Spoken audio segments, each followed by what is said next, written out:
Hi, I'm State Senator Ed McBroom, and this is Reading Month, and I'm sharing with you some of the favorite books that I've had as a kid or that my kids enjoy reading. This is a great, fun story about pirates. And don't all great stories involve pirates? This one's called No Pirates Allowed, said Library Lou.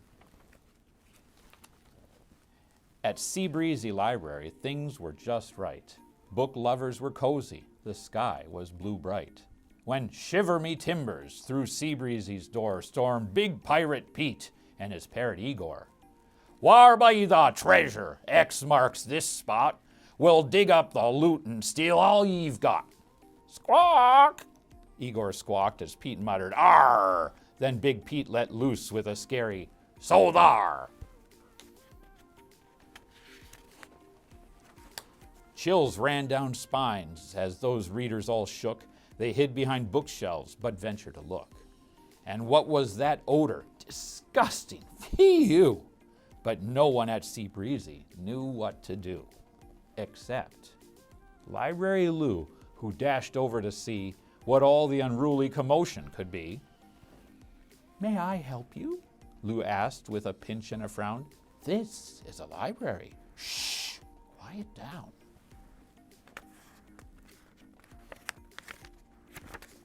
Arr! Big Pete thundered. Don't waste me day.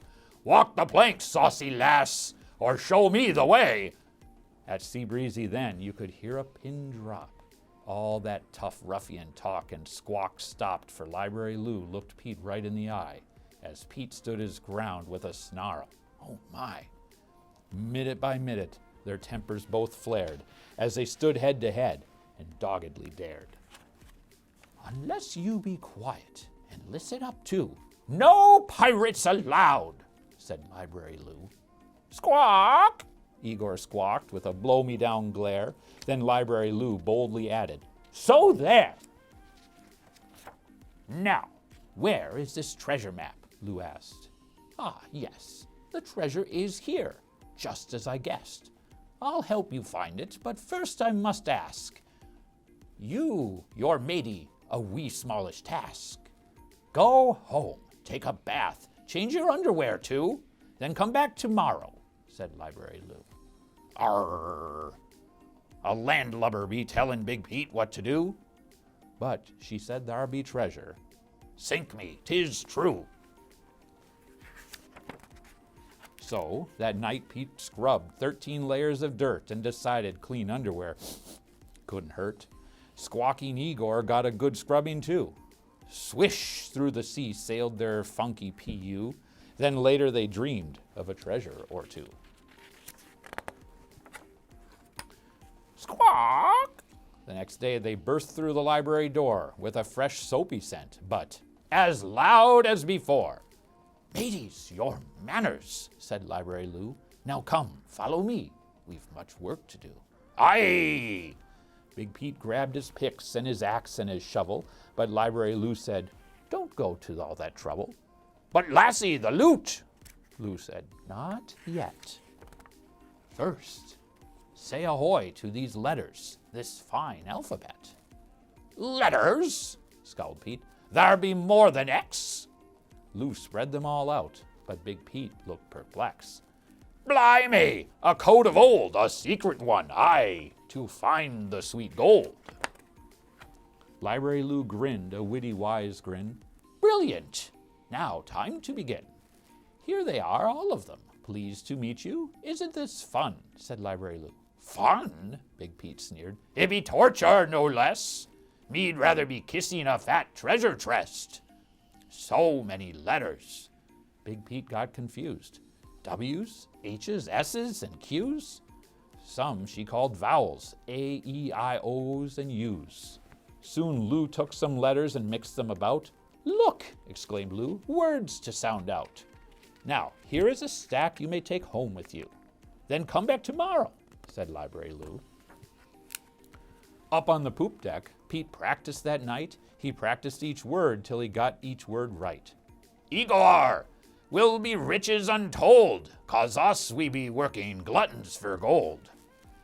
Yes, day after day he went back, and night after night Lou piled high a new stack. Soon, Big Pete was reading not small words, but big.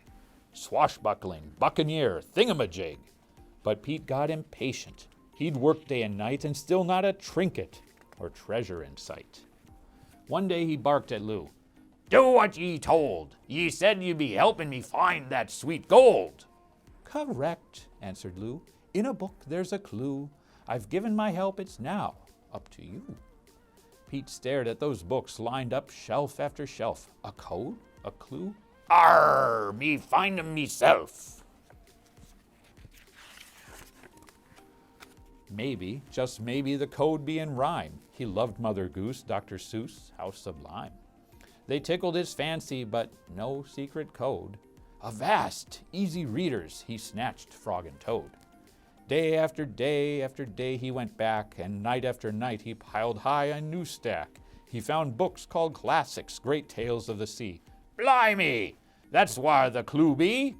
Treasure Island, me like it." But no clue he found. Stumped, Big Pete scoured each shelf up and down. "Gangway the non-fiction, that's whar she be. Soon luscious loot, fancy free on the sea." Those factual books Big Pete came to love. He read about things that he'd never heard of. Stink bugs and baseball and surfing and Mars. Dinosaurs, mummies, electric guitars. Pete's picks and his axe and his shovel got dusty.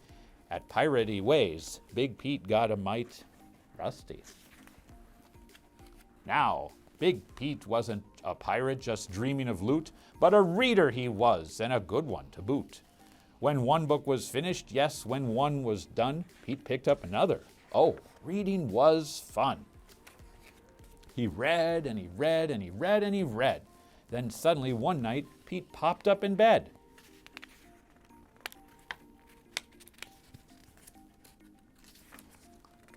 The next day at Seabreezy Library, things were just right.